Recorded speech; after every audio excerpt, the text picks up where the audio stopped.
केन्द्रापड़ा जिला पट्टामुंडेई ब्लॉक सानोझरिया कल्याण मंडपठारे कलिंग नवदिगंत सामाजिक संगठन आनुकूल्य डॉक्टर डोभलकर जातीय पुरस्कार प्राप्त पट्टामुंडेई माटीर सुपुत्र श्रीजुक्त देवेंद्र सुतार महोदय को संबोधित करा।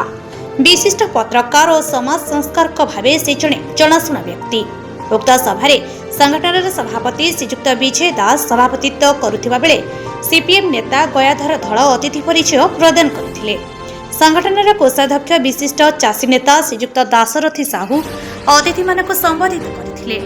सीपीआई नेता रमणी रंजन राउतराय, समाजसेवी केदारनाथ सामंतराय, चाषी नेता कमरेड सीताकांत नायक प्रभृति व्यक्ति माने संबोधन सभारे उपस्थित रही निज निजर वक्तव्य रखिथिले। पट्टामुंडेईरू अशोक साहू सहित सीताकांत नायक रिपोर्ट तोफान एंटरटेनमेंट।